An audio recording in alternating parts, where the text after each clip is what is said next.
Take a girl and a guy, and they fall madly in love and form a family. Sprinkle in some counseling degrees and a doctorate, a dream of transforming relationships as we know it. And 20 years later, we give you power couple Dr. Ray and Jean Ketkodian. And this is their podcast, Couples Synergy.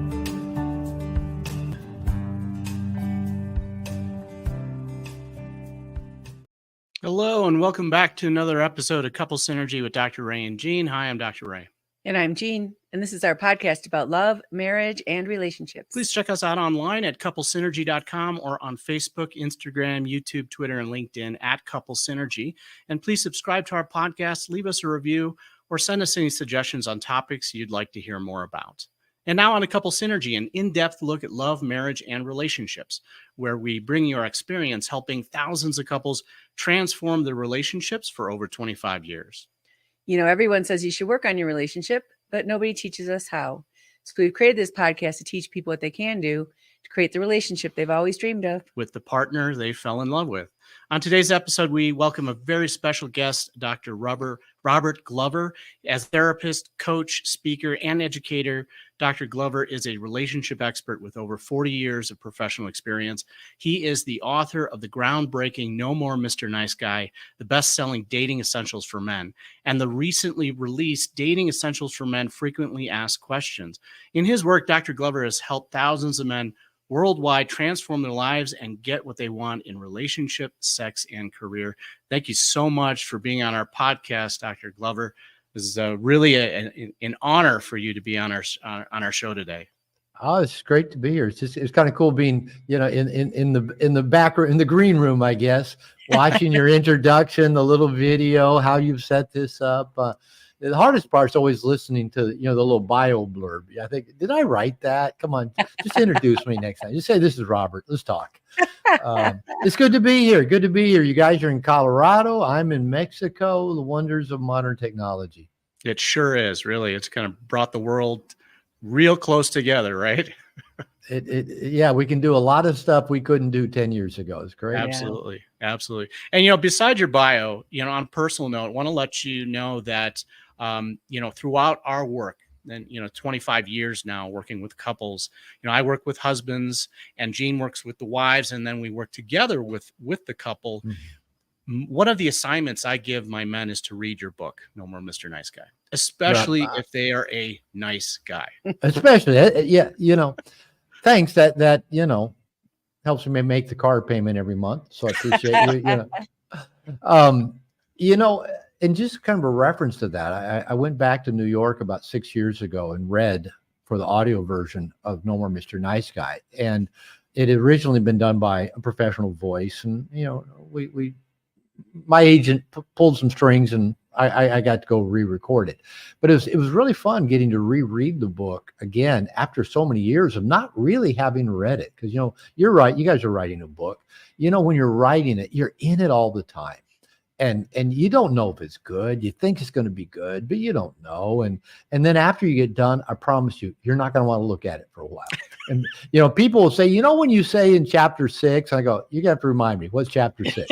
But, you know, so when I read the book, again, you know, in a sound booth for the audible version, what really struck me is that I wrote it really focusing in on this nice guy syndrome, this paradigm of a nice guy. If I'm just a nice guy, I'll be loved in life and get my needs met. But reading it, I really came away, well, number one, I was proud of it. I was happy with it, you know, 20 years later.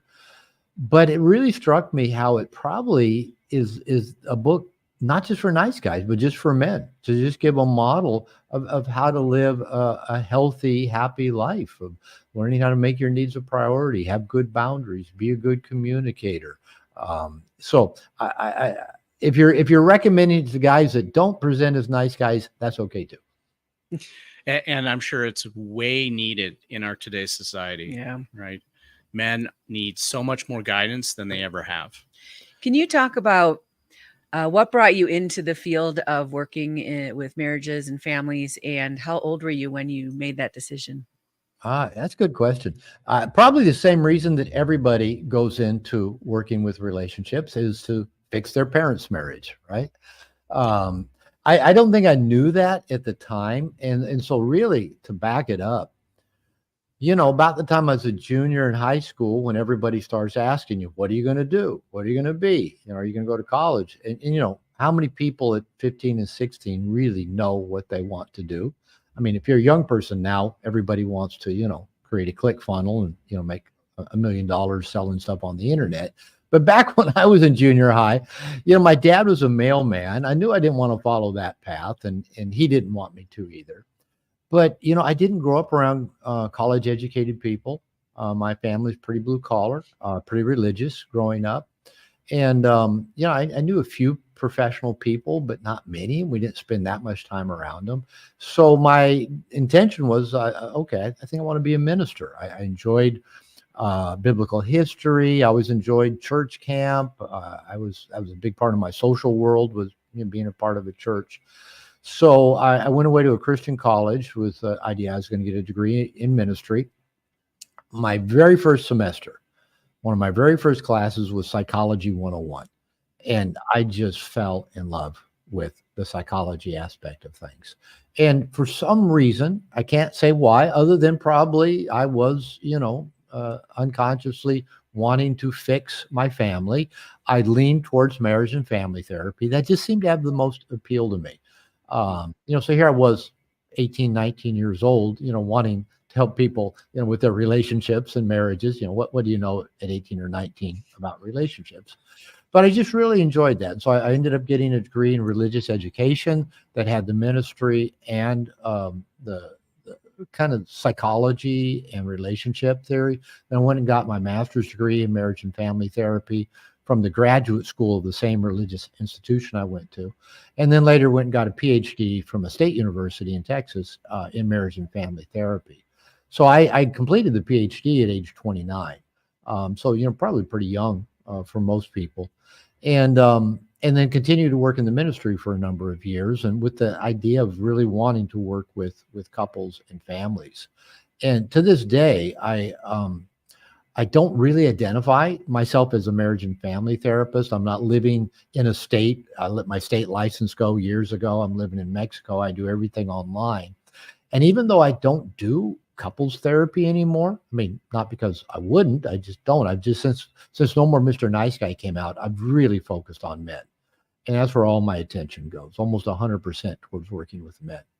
But I still love the relationship dynamics. To me, that is the most interesting thing. So whether I'm working with a man who's single and never had a relationship, or a guy that's new in a relationship and kind of sorting things out, or somebody that's in a place where the relationship seems to be crumbling around or has completely come apart. I just really enjoy the dynamics of working around relationship and often sexuality as well. So it still interests me 40 years later after getting my first degree in marriage and family therapy. It is great work. Now, you've talked about being a nice guy yourself. How did the whole concept and the categorization of nice guys come about? Well, for me, basically in the form of a threat. I was a couple years into my second marriage, and my then wife said to me, everybody thinks you're such a nice guy, but you're not. You can be mean. You can be passive aggressive. I didn't even know what that meant. You can hurt me. You put me down. You say you'll do something and you don't follow through. And she goes, I'd rather be with a jerk, because at least I know a jerk's going to be a jerk all the time. You treat me well and give me things and are nice to me, and then you just switch out of the blue. Jekyll and Hyde, you're not nice. And she said, you need help. And I'm thinking, well, you're the one who's angry all the time, bad mood all the time, never wants to have sex anymore. No matter what I do, it's not good enough. Okay, I'll go get some help. And I went into that search for help thinking in terms of how can I get my wife to appreciate what a nice guy I am? Because I took pride in being a nice guy. I thought, well, everybody should try to be a nice guy. Everybody should be kind and generous and conflict avoidant and passive aggressive. In time, I found out what that meant. And luckily, I landed in some really good places. It's kind of how things work out. It seems like when you get on the path you're supposed to be on, the doors just open. And I actually landed up in a 12-step group for sex addicts because my wife kept claiming I was a sex addict, mainly because I wanted to have sex with her and she didn't. Just a couple years into our marriage, and quickly found out I wasn't a sex addict. I am an approval addict. So that, if somebody pays attention to me and validates me, yeah, that can be a pretty big hook for me. But what was great about being in that 12-step group is that it was all guys. So it was my first men's group, really. And it was all pretty hardcore. I mean, these guys had some pretty gnarly stuff going on in their life. And, they probably wondered why I was there. But, for the first time in my life, I just started revealing me. I got vulnerable. I just started sharing things about me I never told anybody. Growing up in the fundamental church, unfortunately, there tends to be this thing among fundamental Christians, don't reveal yourself. Don't let anybody know what you're struggling with. Don't let anybody know, what your secrets are. And so for the first time in my life, I just started telling people things, my thoughts, my feelings, my actions, and it felt really good. I didn't realize I could feel so good. I also got a therapist at that time and just kind of started working on me and my dynamics. Very first session I had with this therapist, she taught me about boundaries. She put a string on the ground, did this little, act out a boundary kind of thing. I was in my 30s by this time, in my second marriage, already had my PhD in marriage and family therapy. I'd never heard of boundaries. Nobody ever taught me about boundaries. Wow. And we're all both going, all three of us going, oh, because boundaries are so essential. I tell people boundaries are actually what allow people to get close to us, to allow us to be vulnerable, to allow us to have true intimacy in our lives. So I learned about boundaries. I again continued to be vulnerable. And then not long after that, another therapist friend of mine told me about a men's group he was in, led by a female psychologist who had written a couple books on sexual shame. And that really intrigued me. So I got in the men's group and was in there 5 or 6 years, worked with this therapist individually. My wife worked with her as well. We did some couples, over a period of years. So that's how I got kind of going down this path. If you'd met me, 30 plus years ago, 35 years ago, I would have told you, I'm a nice guy. I'm one of the nicest guys you'll ever meet. But I wasn't. I was dishonest. I was indirect. I wasn't transparent. I was passive aggressive. I could let things build until they just came out in a victim puke, as my ex-wife used to call them. And in my practice as a marriage and family therapist, I started noticing men coming into me for therapy, often with a wife or girlfriend, sometimes on their own, saying the same things I've been saying. I'm a nice guy. I'm one of the nicest guys you're ever going to meet. I treat her well. I treat her better than her ex. I'm raising her kids. I give her everything she wants. I get her the new Ford Explorer, but it didn't have leather interior and she was mad. And, it's never good enough. I can't make her happy. When's it going to be my turn? And how come she never wants to have sex anymore? And I thought, man, I can finish their sentences for them. Now, the single nice guys didn't actually hit me quite as hard because I got married 2 days after I graduated from college and kind of avoided being single, best I could when I was young. But what they were saying is I have lots of female friends. They all tell me what a great guy I am. They call me up when they want to talk and they need something. And they tell me some woman's going to be so lucky to have me someday, but they don't want me. They don't want to be my girlfriend. What's wrong? They say they want a nice guy, but they go for the jerks. So I started a No More Mr. Nice Guy men's group. We met every other week. And then soon started another. And on Wednesdays, I just started writing. I just would write what I was learning about myself, just, theorizing about nice guy syndrome, where it came from, how it plays out, why it isn't an effective way to live, how to be more effective in our life. And I just kept giving, kind of chapters, or I guess maybe we'd call them blog articles now, to these guys in my groups. And over time, these guys, and often their wives and girlfriends, said, Robert, you should write a book. This could be a bestseller. A lot of people need this. You should go on Oprah. And so I did keep writing over about 6-7 years, a few rewrites along the way, then took about 3 years to publish it. My agent shopped it to a lot of big companies, and the editors all said the same thing. Mostly women said, "Robert, we like your book. It's well written, but our marketing department says men won't buy a self-help book." And I go, "You don't understand. You don't understand these guys. They want to be good men. What they're doing isn't really working well, but they really do want to be good men. They'll buy the books." Now, this was pretty much pre-Amazon, pre-Kindle, pre-podcast, where, people listen, hear a book, go on it, click a link, go on Amazon, and then it says people who bought this book, and this book, and this book. And then you buy 2 or 3 of them. Now, whether or not people read them, I don't know, but they do buy books, right? And No More Mr. Nice Guy's been out over 20 years now, and the royalty checks keep getting bigger every year. So I know people buy books. Mhm. And now, the book for a long time, I'm sure, was recommended a lot by word of mouth. Now a lot of therapists are recommending it. People will tell me, "Oh, they're therapists," like you said, right? You recommend it. So the book's been well accepted, in the therapy world now as well. So, was that more information than what you wanted? Yeah, it's That- perfect. That's Yeah. how we came to be talking to each other today. Yes. Now, one of the things that I found is when I get a male client that comes through the door who is very passive, they have poor boundaries, low self-esteem, they are typically accompanied, their wife is more controlling, right? There's like this pattern, this pairing that comes in through the doors when we start working with a couple. And when I assign the book, to those men, I usually have to give them a caveat and say, I want you to read this book, but I want you to make sure that your wife does not see the cover or title of this book.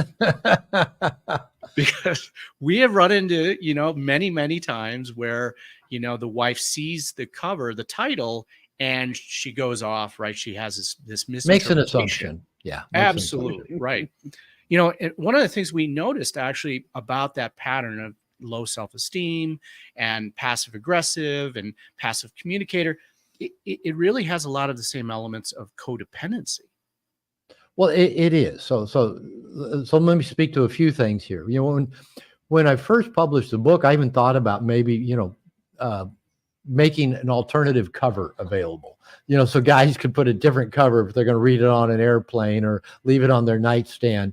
Because I know when I was a nice guy, I'm a recovering nice guy. I'm still working on these issues 30 years later. And, if I'd gone into a bookstore and saw the book, I don't know if I would have even taken it off the shelf and looked at it. If I had, I don't know if I would have bought it out of fear. And if I did buy it, I probably would have hidden it, right? So I do understand that. I was actually just talking about the title with a group of guys last night. They're just curious about, the development of it. And the title creates some cognitive emotional dissonance. Why would somebody write a book teaching men to be not nice? There's enough not nice guys out there.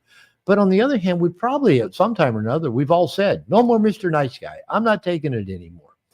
Yeah. And so I think my publisher thought that there would be a big pushback, big blowback, maybe from women about the book. That's never happened. I maybe get 1 or 2 angry emails a year, more from men than women. And if I get it from a woman, it's obvious she's never opened the book.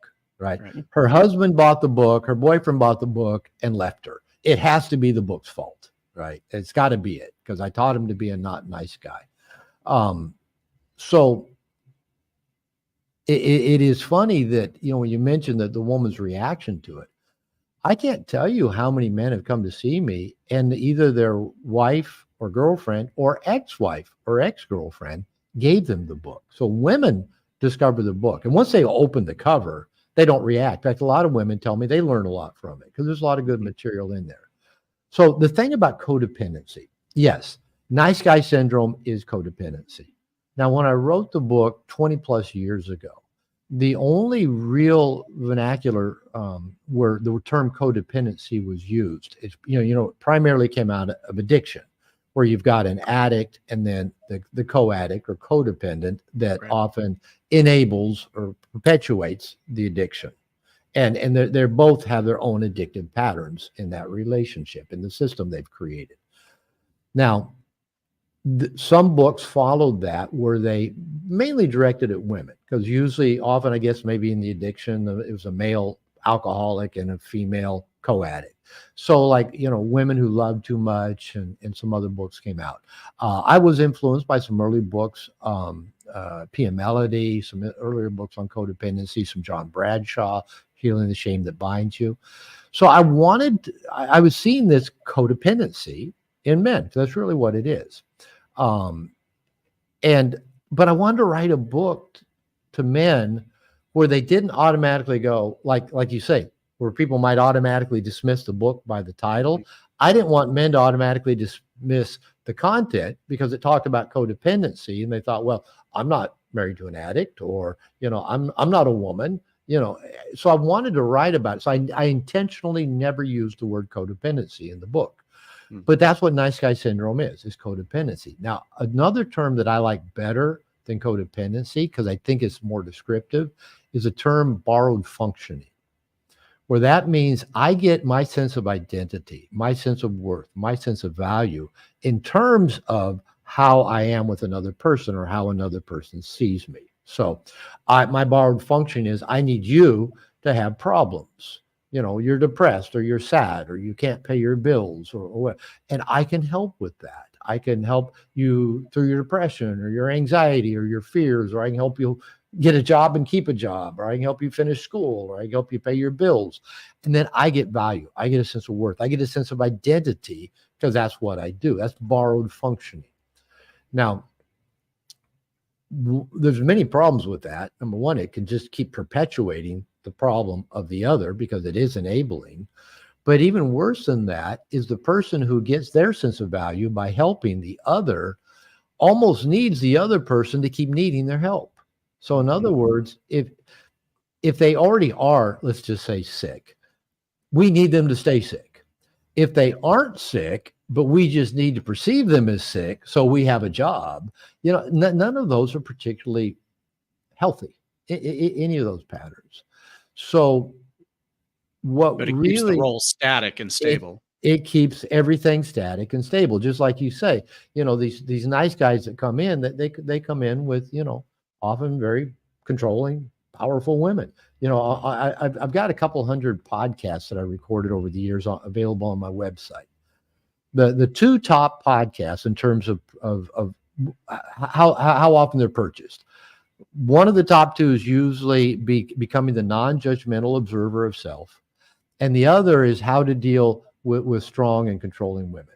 So nice guys are so many of them get with women that are strong. And there's, as there's usually some sort of polarity in every relationship.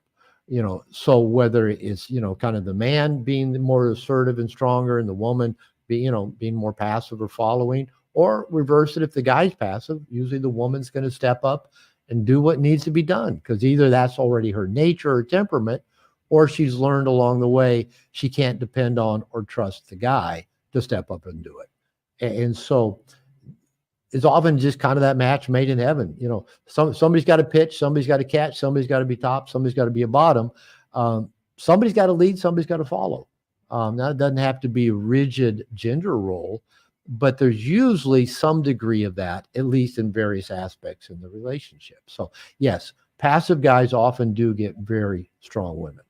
Usually if a guy tells me, yeah, my partner's a really strong woman, I go, usually that's code for controlling, but all right, we'll go with strong for you. Right. And strong, I would say, is on the outside, right? Because maybe you could talk about the women and kind of what's going on the inside of them. But yeah, I wanted to ask a question about, have you noticed any commonality in the history of these nice guys? Like what develops a person into a nice guy? Yeah, that's a good question. I do talk about that in the book. And actually, I think even that maybe is evolving over time. When I started looking at this, 30 years ago, I was in my, let's say, mid-30s at this time, and then into my 40s. And a lot of the people I was working with are kind of in that age, somewhere in that age frame. I'm 68 now, so it's been almost 30 years ago. And at first I thought maybe all nice guys were a lot like me. And identify, I'm a nice guy, look at all the nice things I do. People should love me and like me. And as I looked at it, I thought, well, maybe most of them were similar to my situation. And in my situation, I had a good connection with my father in many ways, but in many ways I didn't. He could be moody, temperamental, critical. And so I tried not to be like him.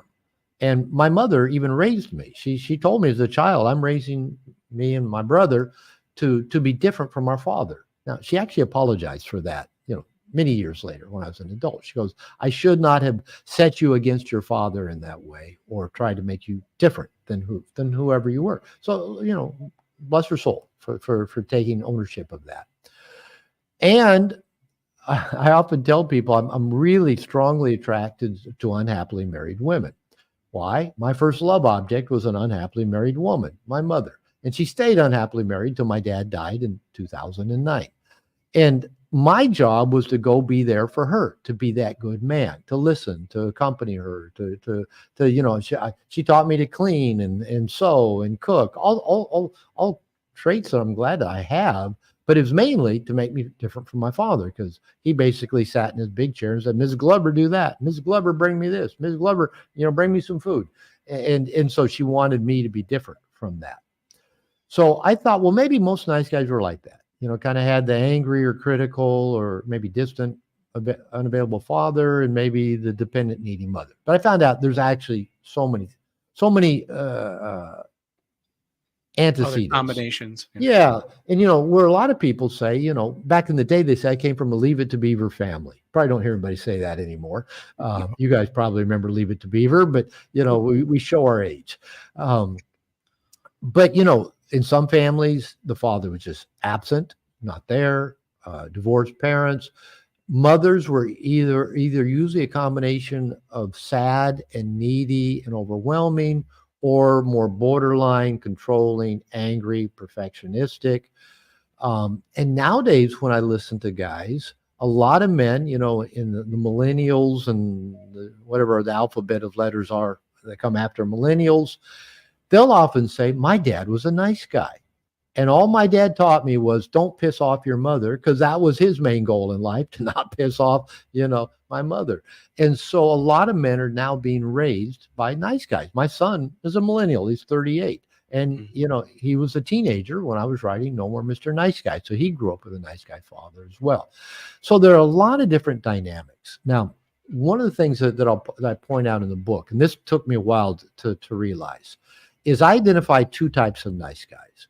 The first one I call the I'm so good nice guy. This was my category. I grew up doing everything right, thinking I'm good. I should be liked and loved and never get in trouble. And I talk about in the book how nice guy syndrome is built on toxic shame. I've also come to see that anxiety is also a big part of that, trying to manage shame and anxiety. So the toxic shame of the nice guy is pushed way down so low, we're not even aware of it, right? We just think I do everything right. But if you think about it, why would a guy try to be good and do everything right unless there was some little voice in there that said, you better do, you're not good enough, you better do it right. I remember early in my second marriage, my wife was reading a bunch of John Bradshaw, and we were lying in bed and she goes, oh yeah, this is you. And I go, what? And she read to me these parts about toxic shame. Now, I already had my PhD in marriage and family therapy, also never heard of toxic shame. And I think I'm relatively intelligent. And she's reading me stuff. And I go, I don't even understand what he's talking about there. And I don't know why you think that's me. I said, that's you. You hate yourself. You're never happy. And so I had no grasp of toxic shame. Now, I am pretty proud that guys, after they read the book, will say, Robert, your description of toxic shame was great. I understand. So I must have come to understand it at some point. Okay. But the one type of nice guy is the I'm so good nice guy. The other type I call the I'm so bad nice guy. This is a man who probably from a young age got in trouble a lot. Probably had ADHD, maybe alcoholic parents, got punished a lot, never followed through, couldn't remember stuff, acted up in class, got kicked out of class, got taken into the principal's office, probably started doing drugs and alcohol at an early age, maybe got into sex at an early age. And then at some point in life, they turned things around. They went in the military, or they got married, or had a kid, or found Jesus. And they go, I got it. I can't keep messing my life up. I can't keep repeating this. So they try to become the nice guy. Now, their toxic shame is way up here, right at the surface. They know it's only a matter of time. People are going to find out what a mess up, how fucked up they are, how often they've messed up, but they're trying their damnedest to be that good guy, that nice guy. So there's these two different patterns in nice guys, and that's good to know when you're working with them. Is that some of them, if you talk about toxic shame or trying to overcome or compensate, they'll have no idea what you're even talking about. They'll go, I'm a good guy. The other ones will go, oh yeah, it's right here. I've lived all my life in a state of shame. And so being aware of those two patterns can be really helpful as you work with them and as you work with their partners too, if their partners are in there. Because even though they may initially look similar on the surface, you don't have to get very far to see that actually there's a very different way of seeing the world, seeing self and seeing the world behind those two similar nice guy fronts. We did a podcast called Silent Sons, and this was really focused on this young generation now that are pretty much enmeshed with their mother growing up. Yeah. And then once they find a mate, they transfer that enmeshment, to their wives, and they become like in a tug of war, they become the rope. And in many, many times we're seeing these sons cancel their mother because the wives are saying it's either your mom or me. Yeah. Yeah. Right. And so it's kind of like this next generation of nice guy that's happening.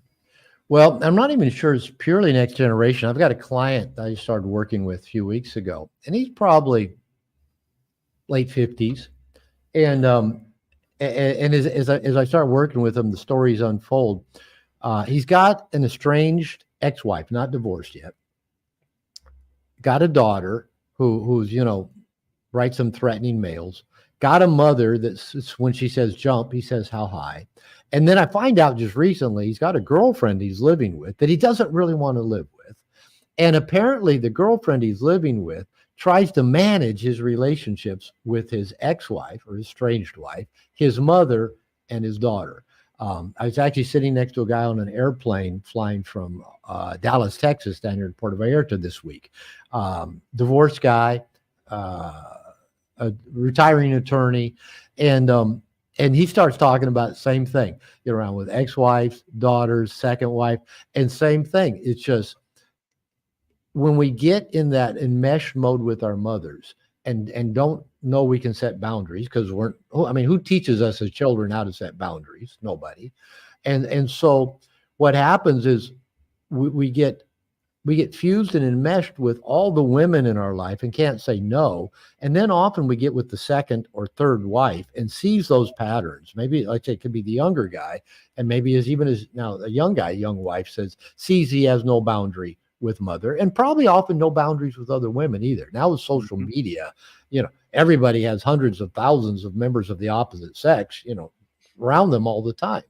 And I think that can be a very disruptive dynamic in relationship as well. So I don't know if you ever saw the movie Fight Club. Yeah. But the book is based on by Chuck Palahniuk. It's a good book. And they did a really good job in the movie.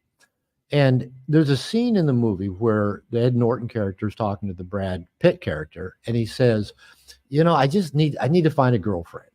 And the Brad Pitt character says, we're a generation of men raised by women, and I don't think another woman's the answer we're looking for. Okay, Palahniuk wrote another book that was also made into a movie called Choke. And it's not as good a book or as good a movie, but there's a few good lines in there too. Palahniuk writes kind of young male protagonists really well. And in this book, the guy, his mother is nuts. Is in and out of mental institutions, told him he was conceived by Immaculate Conception. He makes his living by working in an adult theme park around the Constitution. And he goes to restaurants and chokes. That's why they call the book Choke. Chokes on food. So people come do a Heimlich maneuver and rescue him and befriend him and then send him money on his birthday. I mean, the guy just, is a scammer. He goes to 12-step meetings and has sex with women in the restroom and then signs off on that they attended their meeting as their sponsor.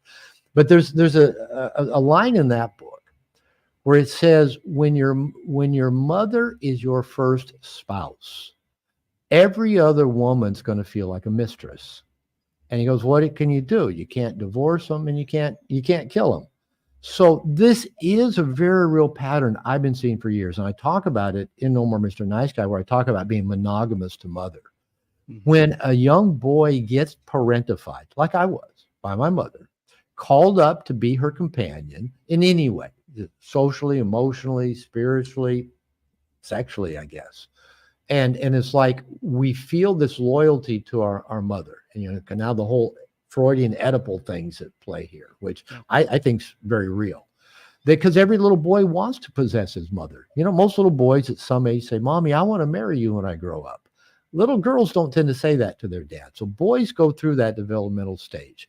Now, if they have a healthy relationship with their father, and if their mother is boundaried, if the mother can give love and affection and nurturing without hooking up the hose to the child to fill her emptiness and her neediness, the boy can go through that stage of wanting to possess his mother and then move on and be initiated more into the world of the masculine because he has a good connection with his father. That allows him to separate from mom, kind of cut that umbilical cord, that symbiotic connection.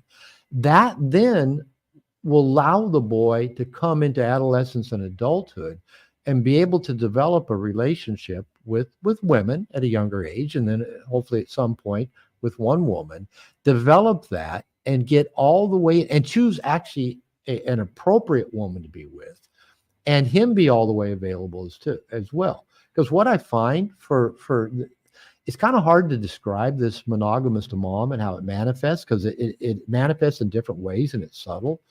What I see is so many men, when they have that monogamous bond to their mother, married to mom, however we want to call it,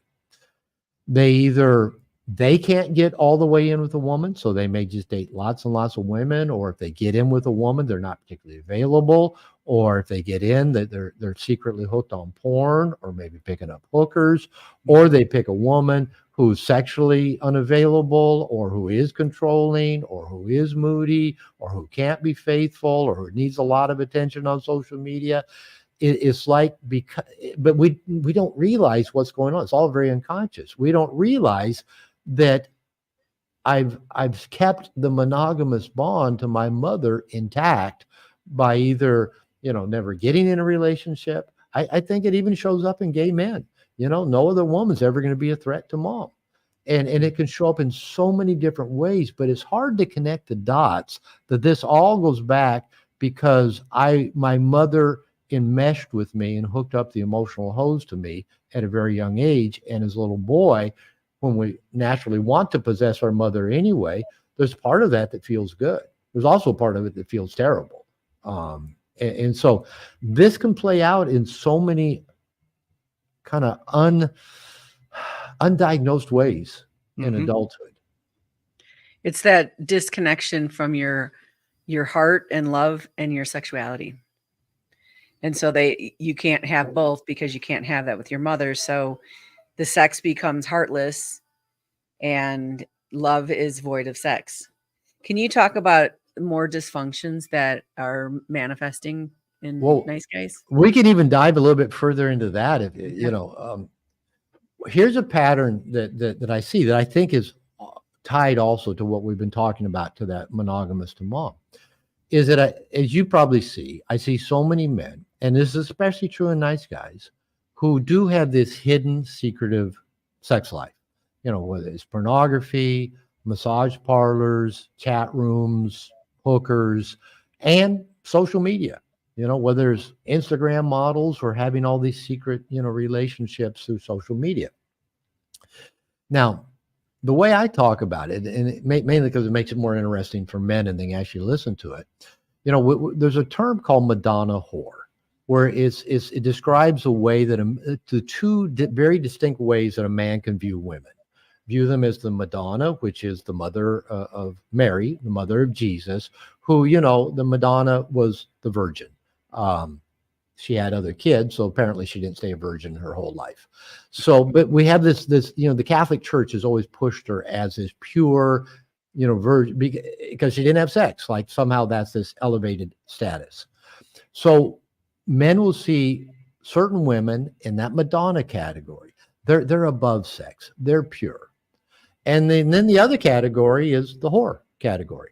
These are the women that you don't take home to mother. These are the women that, you can go use. These are the women you pay to have sex. These are the women in pornography. These are the women in fantasy. And so what happens is when the boy is going through that developmental stage with mother, and let's say mother doesn't have good boundaries with him. And this, again, where the Oedipal thing, Freud's view of the Oedipal complex comes in. Let's say now he does want to possess his mother.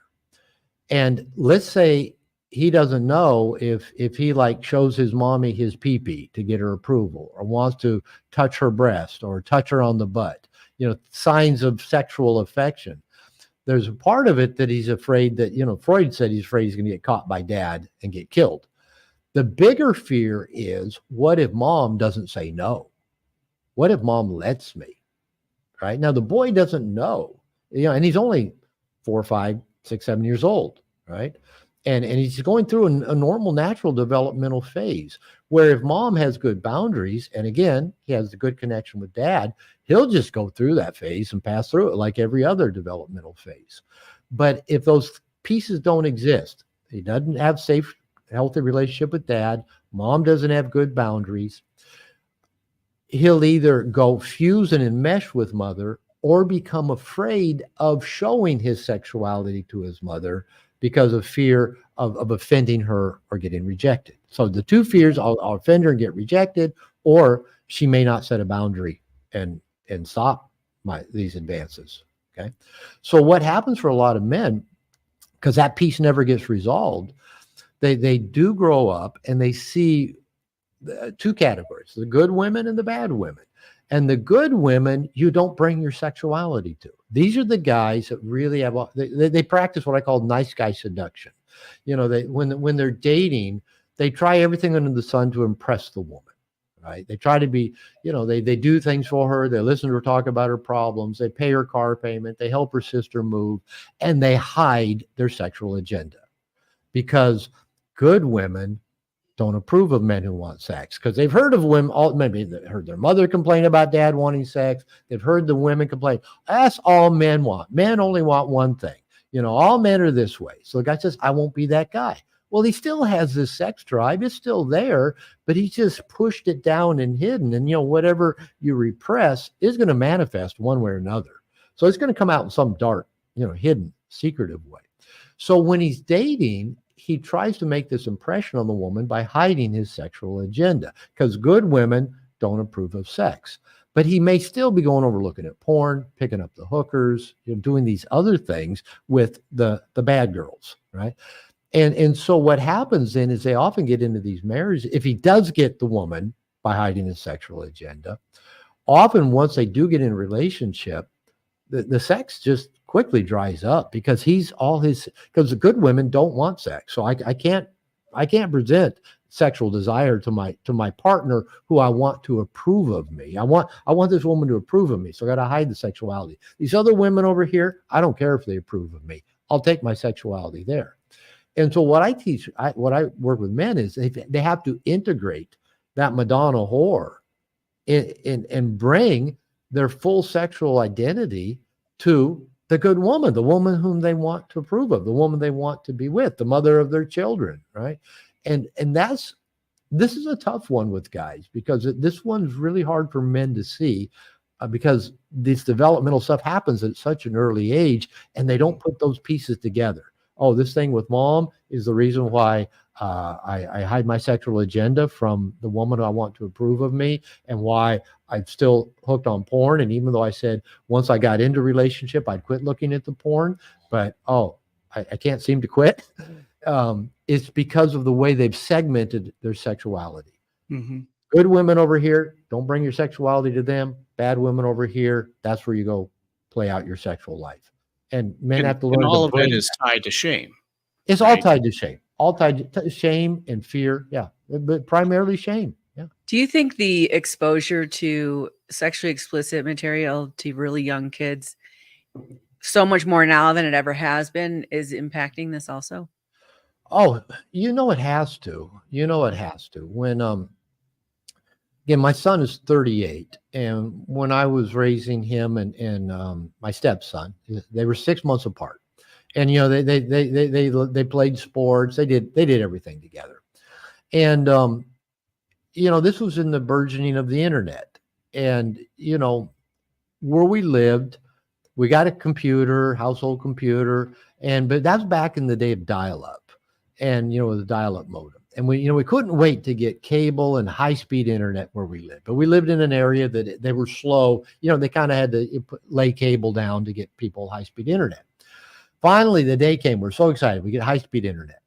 And then over time, the boys, we couldn't keep them off the computer. They were stealing music on Napster and looking at porn.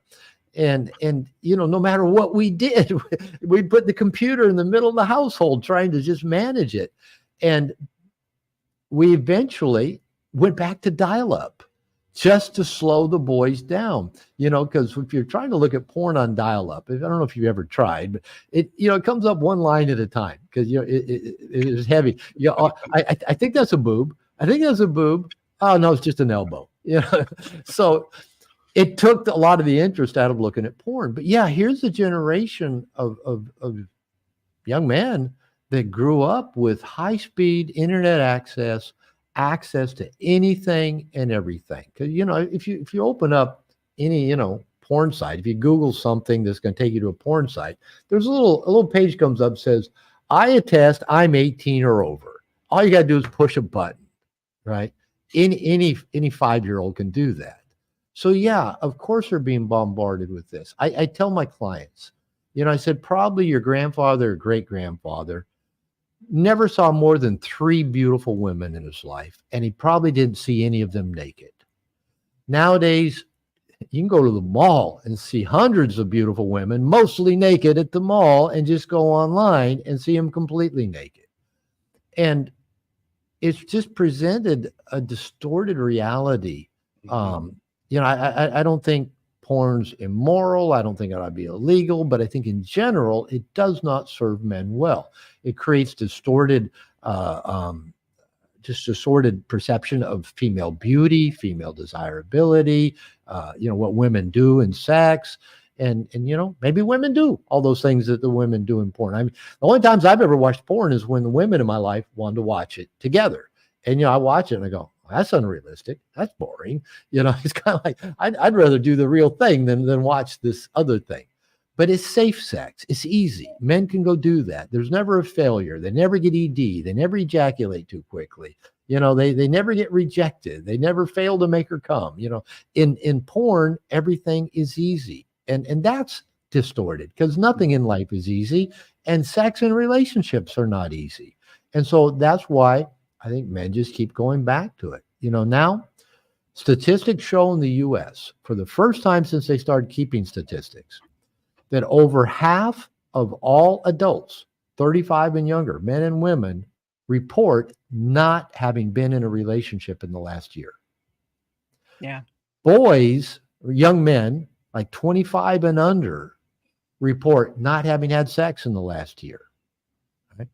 Why? I think there's a lot of reasons. One, I think social media, just hookup culture, makes it just so easy to have just casual, quick and easy, let's meet, let's do this, let's do that. There's more out there. There's more out there. But I think also that porn is so easy and creates such distorted images for men. Men go out there. I've had men tell me, if I can't date a 10, I don't want to date at all. And I go, that's like fucking saying, if I can't drive a Bentley, I'm not going to drive. Start with a Honda Civic, work your way up, develop some skill sets, things, you kind of improve over time. But that's because they've been looking at naked, beautiful women nonstop, either on social media or on porn since they were 3 or 4 years old. And yeah, why wouldn't they think that's all I want? Because nothing else measures up in comparison. So yeah, to answer your question, I think it does tons of damage to men. I think men and women, women now are being reinforced for showing their body and being, on websites where they can actually make money doing that, and so women can make money doing that. Yeah, it's kind of like, I've had a few people, oh, Robert, you need to get on TikTok. You need to, put material up on TikTok. Every time I've tried to get and just even spend 5 or 10 minutes on TikTok, I go, I can't do this. I can't, they have an algorithm that's meant to basically addict you, just dopamine hit after dopamine hit of just everything so quick, so rapid, just moving and bringing you different stuff. And, just watching, one after another 14-year-old Asian girls shooting selfies in their mirror, dancing to whatever the hit song is that gets you a lot of likes, and that's not even, the more adult grown up stuff that is so easy to find and access. So yeah, it's really created such a distortion that I think it explains a lot why nobody's getting into relationships. It should be easy to get into relationships nowadays. Just swipe right. It's easy to find, it should be, but nobody's getting into relationships. I think everybody's afraid of missing out or being found out, or I'm not, for the women, it's like, oh, you mean I can't keep getting nonstop attention? Or for the guys, oh, you mean I can't trade up from one younger or one cuter later on? So nobody wants to make any kind of commitment to Or for the nice guys, nonstop rejection, right? Well, it takes a lot of different forms. Nice guys do tend to be afraid of rejection, but I think all guys have a certain fear of rejection. I think that's fairly universal. Yeah, we heard that the up and coming generation will have the most advantages than anyone ever has on this planet, except worse mental health. Yeah, that's kind of scary. They say that our hunter gatherer forefathers, going back 100,000 plus years, probably were probably happier than we are. It was more life and death, but they were connected. They were in community. They thrived together. They survived together, and they starved together as well. But it wasn't, that we weren't isolated. They weren't isolated. They weren't just, oh, it's all up to me to make sure it happens. And now people are so isolated. I gave a talk at a retreat I was at, and then I've done a couple of interviews about this recently, about the statistical, just how many men are isolated and lonely, and the health effects that has, all the way from depression to suicide, diabetes, heart attack, early death. And I know that there's a percentage of men out there that are maybe isolated, lonely by circumstance. Maybe had a partner die, maybe they've had an accident or sick. But if I had to pull just kind of a number out of my ass, I'd say maybe 80% of those men out there that are isolated by choice. They're isolated by choice because they can get almost everything they want on Netflix, surfing the internet, looking at porn, playing video games, social media. They don't have to connect with anybody. They don't have to leave the house. And I think they're afraid if I actually leave the house, I got to give up all these crutches and all these addictions that I have to the digital media. And then I actually have to go listen to people and give a shit about people and let people give a shit about me. Or I might have to actually reveal what a waste my life is, because all I do is binge on Netflix or jerk off to porn on the internet or play World of Warcraft at 2 o'clock in the morning. And I don't want to give any of that up. So I'm not going to go connect with anybody. But then they're lonely and isolated. And there is a huge toll taken because we're also wired. We don't need to leave our house and actually talk to anybody. Yeah, I think there's a whole counterculture in Japan where, young generations, they don't leave the house at all. They work from home. They have their groceries delivered. They don't have any relationships face to face at all. That's probably not just Japan. Maybe they're the trendsetters. But I see that everywhere, like here in Mexico. Nobody goes out to get their carry out or takeout food. You call Uber, you call Didi, you call whatever, the guys, they come up on their motorcycle with the food and they don't even take their helmet off. You pay them, give them a tip, and, you go back in and eat your food while watching Netflix or playing your video games. Yeah. Well, we moved from, the Chicagoland area out here there's a town of 900 people that we live in, and there's no Uber Eats. There's no Uber at all. And You have so, to either make dinner or go out and have dinner and talk to people around you. Yeah. and we do, and our neighbors, and we're all on 40 acres and pretty far apart from each other, but we gather regularly and have great relationships with our neighbors, better than we ever did in Chicago. Yeah, And- there's but that- definitely a community. But it takes work. It takes effort. It Yeah. takes time. And And I know- tolerance. tolerance. Yeah, that comes in handy every now and then too. And same thing for me is that, like I said, when COVID hit, my life didn't change that much. I was already sitting here at a computer on Zoom calls with clients doing work. I couldn't do as many in-person workshops, so I didn't do any for a while. But I don't leave my house a lot either. But I've been in a men's program for 6 years where we have regular contact. We go have retreats around the world. I just got back from Austin, Texas, where I went to some friends who did a retreat. So I was with 40 guys for 6 days. Then I was in Austin, did a bunch of in-person interviews there, had dinner almost every night with groups of other men. So I've worked at having that social connection. And, getting back, having been off Zoom for almost 2 weeks and being on Zoom almost not at all, as opposed to some days 6 or 7 hours a day, I don't want to get on Zoom. I don't want to be on the technology. I don't even want to be on my laptop. I want to be out, around people, having great conversations over dinner and having serendipity and the unexpected. And a couple guys, get their guitars out and start playing and professional musicians entertaining me, in somebody's living room. It's just like, it's kind of like, I miss that. Now I'm back in my house. I got my dog with me and, my wife and my stepkids, and I'm happy. I'm gonna go visit my mother next week. But yeah, having been around people, more than I'm used to, and now come back, it's a transition to, I'm feeling kind of isolated, disconnected, and, I got to go look at Zoom again. And so, but I've worked hard to create that connection because I live in Mexico. When I moved here, my Spanish wasn't great. My wife's Mexican, so I got to learn Spanish, and but my Spanish isn't good enough that I can have lots of social life.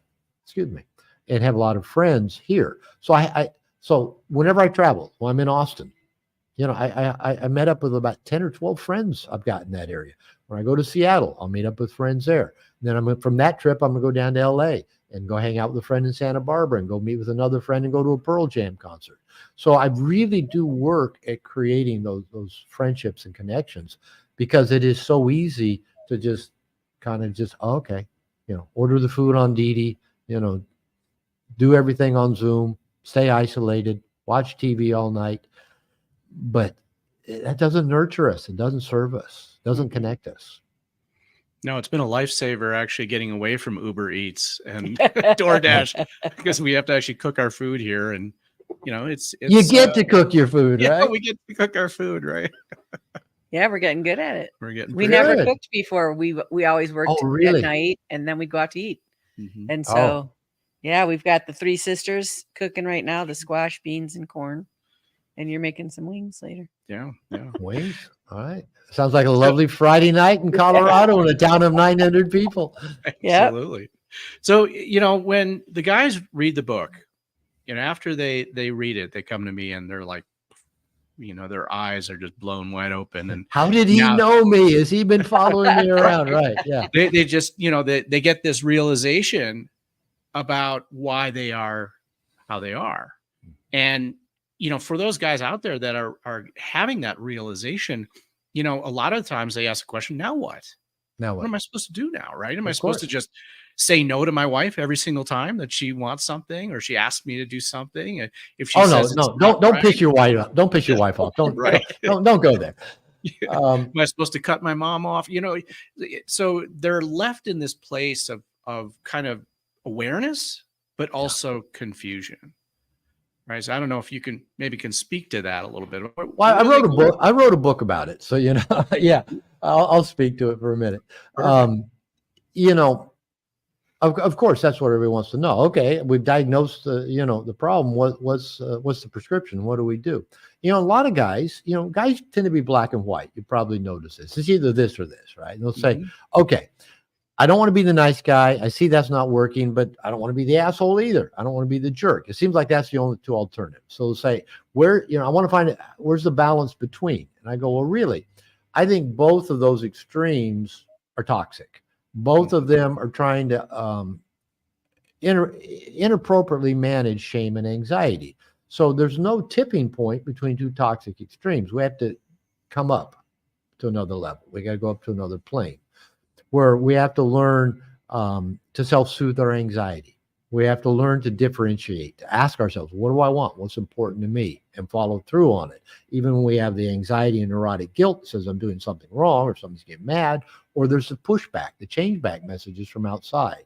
We have to learn to set the boundaries, connect with other men, make our needs a priority, live with purpose and passion. Now, I'm still working on this stuff 30 years later. And, I love my life. I love how I'm living it. But I always tell people, you did not become a nice guy in social isolation. You won't break free from this in social isolation. We became nice guys because we inaccurately internalized the belief there's something wrong with me, and I have to become what I think other people want me to be to get to be liked and loved and get my needs met, and I got to hide anything about me that might get negative reactions. So to unlearn those patterns and to deal with that shame and anxiety beneath those patterns, we have to go find safe people, whether that's a therapist, a coach, a men's group, a 12-step group. We have to start revealing ourselves, to start releasing the shame, getting more accurate messages of who we are. I've had so many men, come in and they'll reveal something about themselves, especially in a men's group. And, they have so much shame about it. And the rest of the guys go, really? That's it? That's pretty normal, actually. Oh, you mean I'm not a terrible human being for X, Y, Z? No, I don't think you're terrible. But, so to get more accurate feedback, learning to set boundaries. Like I said, I was in my 30s before I learned to set boundaries. I'm still working on learning to set boundaries, learning to soothe our anxiety. So we rather than manage it, I make that distinction. I say managing is trying to control people or situations outside of you so that you don't feel anxious, or is through medicating, through distraction, alcohol, pot, porn, all those things so you don't feel it. But soothing anxiety is when you can breathe, ground yourself, and take the actions that frighten you. And even like the boundary setting. I can't tell you how many men I've taught boundaries with their partner in the room, right, doing couples therapy. And, I'll walk the guy through, put a line on the ground, well, here's what boundaries look like. Because usually the wife is complaining about no boundaries with his ex or a daughter or his mother. And now she's getting controlling. So now he has no boundaries with her either, right? So I'll talk to him about boundaries. And I can't tell you how many times the woman has applauded. And he says, you mean you want me to set boundaries? And she goes, of course I do. I don't want to walk on you, and I don't want anybody else walking on you either. I want a strong man. And then I'll tell the guy, she's telling you the truth. She wants to know you're boundaried, because if she sees you not setting boundaries with your ex, your daughter, your mother, she doesn't know what lack of boundaries you have with all the other women out there in the world either. And yes, she wants you to have boundaries with her. But the first time you set a boundary with her, she's going to push back on it. Mm-hmm. And you're going to go, I thought you told me you wanted me to set boundaries. And she's going to say, I do, just not this one. Right? And I said, she does want you to set boundaries. And yes, she will push back because she has to know, can she actually trust the boundaries? And my second wife used to say, I'm just a little girl making noise. And if you can't stand up to me, how can you ever stand up for me? Right? So the boundaries are crucial. But again, how's a man going to learn that unless he's got a teacher, right? It's role modeled for him. Just say, go set a boundary with your wife. Oh, good luck. He'll either do nothing or become what I call a kamikaze boundary setter. He'll use a chainsaw when just a fly swatter would have gotten the job done. So, and these are the pieces that have to be worked on with somebody else. You can't just read a book. You can't just watch a bunch of YouTube videos, where I'm interviewed talking about this stuff.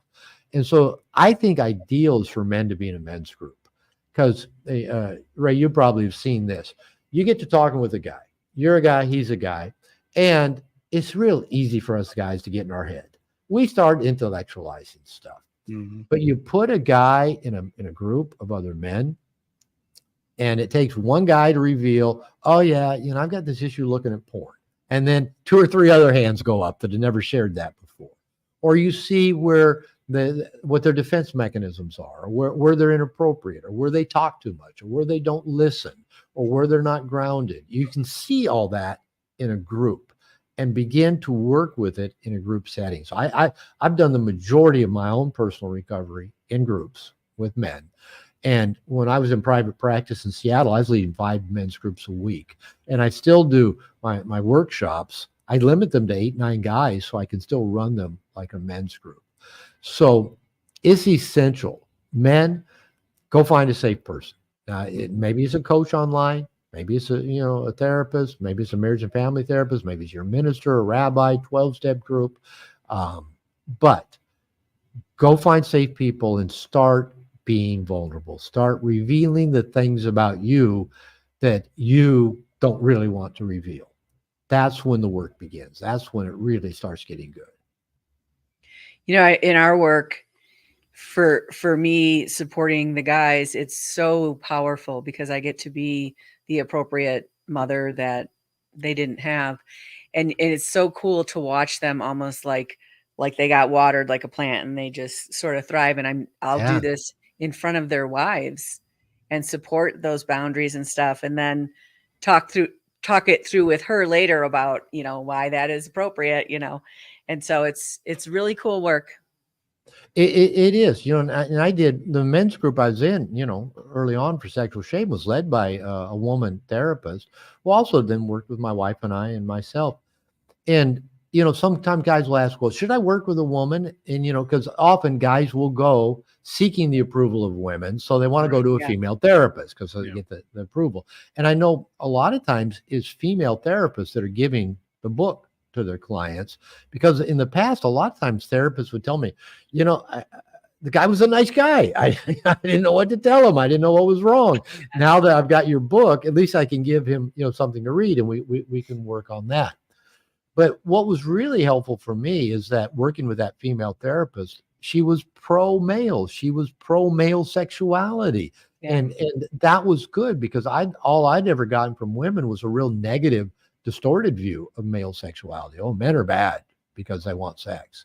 And so, having a female role model that supports the man being his powerful, sexual, purposeful self, that can be a plus.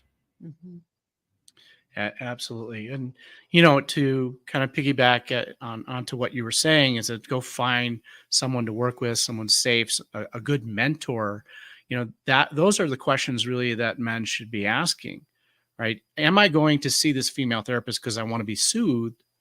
Or am I going to see this female therapist because I want to learn something from her in order to help me become a better man, a stronger man, more assertive man, right? And I think a lot of times, there are therapists in the field out there that do look to soothe their clients and create more of a dependency than actually help them self-actualize. Yeah. Well, and as you may realize this, especially in the world of counseling and social work, not so much in the world of psychiatry or even psychology, but counseling and social work, many of us were drawn to it because we're codependent.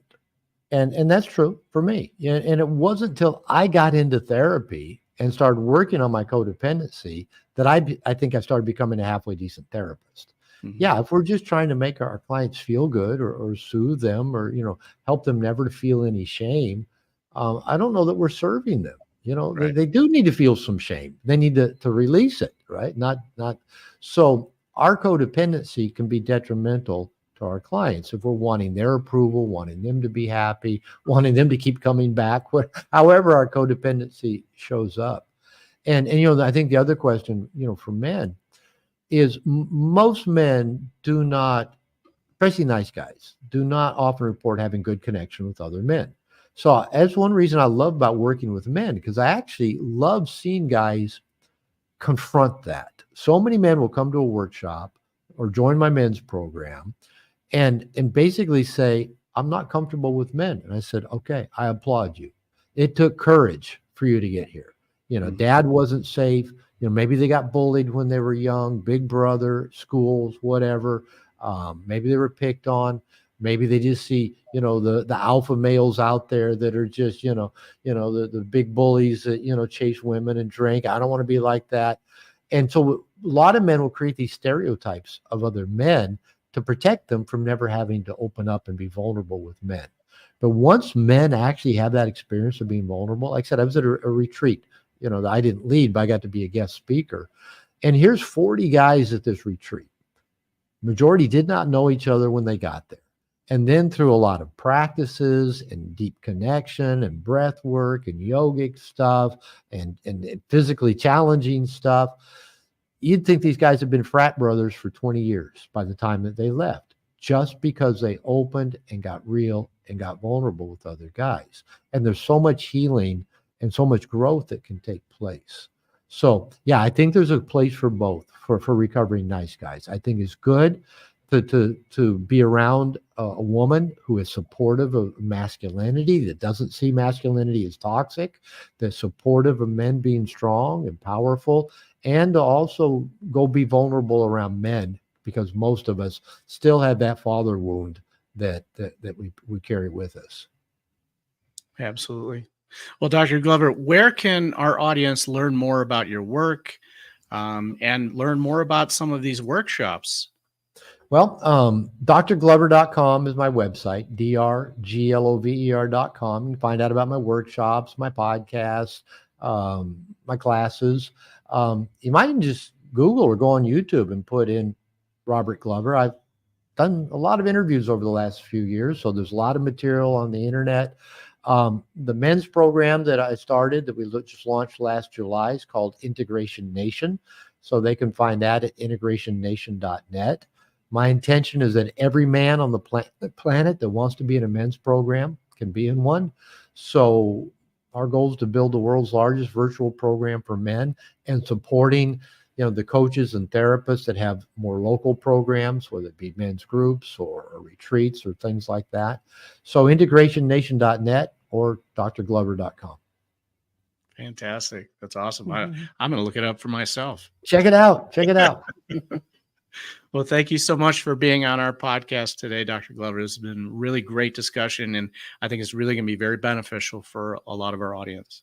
Well, thank you for the invitation. It's good to meet both of you. And again, I'm a big believer in relationships and building strong relationships. So I appreciate the work you guys are doing. Thank you. It's a pleasure to have you on our show. Thank you.